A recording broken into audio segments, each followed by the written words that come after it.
पुरानी दोस्ती का याद आना कोई नई बात नहीं है और राजनीति में तो बिल्कुल भी नहीं। यहाँ तो फ्यूचर देखकर ही दोस्ती की जाती है। खबर है कि पंजाब में अकाली दल अब एक बार फिर बीजेपी के साथ आ सकती है। इन दोनों ने मिलकर पंजाब में खूब सत्ता की मलाई खाई है। ऐसे में अब अकाली दल को सत्ता और साथी दोनों ही बहुत याद आ रहे हैं। आने वाले लोकसभा चुनाव में अकाली दल और बीजेपी साथ मिलकर चुनाव लड़ सकते हैं। अकाली दल ने इसके संकेत भी दिए हैं। शिरोमणि अकाली दल के सेक्रेटरी जनरल सरदार बलविंदर सिंह ने एक इंटरव्यू में कहा है कि वो आने वाले 2024 के लोकसभा चुनाव में बीजेपी के साथ आ सकते हैं।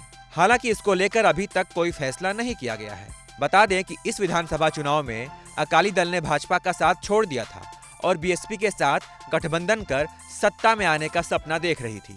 लेकिन आम आदमी पार्टी ने सभी पार्टियों के समीकरण बिगाड़ दिए और सभी को बड़ी हार का सामना करना पड़ा। अकाली दल और बीजेपी की दोस्ती काफी पुरानी है। वो साल 1992 से ही साथ हैं और साल 1997 से साथ मिलकर चुनाव लड़ रहे थे। लेकिन मोदी सरकार के लाए तीनों कृषि कानूनों ने इनकी दोस्ती में खलल डाल दी।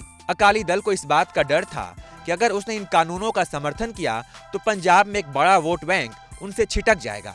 लिहाजा हरसिमरत कौर बादल ने केंद्रीय मंत्रिमंडल से इस्तीफा दे दिया और फिर दोनों पार्टियों का पुराना साथ टूट गया। मोदी सरकार ने बाद में तीनों कानून वापस ले लिया, लेकिन दोनों सहयोगी वापस साथ नहीं आ सके।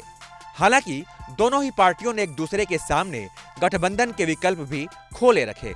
अगर पंजाब में चुनाव रिजल्ट आने के बाद इस बात की थोड़ी सी भी संभावना होती कि बीजेपी और अकाली दल मिलकर सरकार बना सकें, तो ये दोनों पार्टियां साथ आने में देर नहीं करती।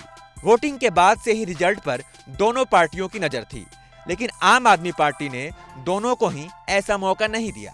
खैर, ये तो पुरानी बात थी। अब सबकी नजर 2024 लोकसभा चुनाव पर है और सभी राजनीतिक दल उसकी तैयारी में जुट गए हैं। फिर से नए नए समीकरण बैठाए जा रहे हैं।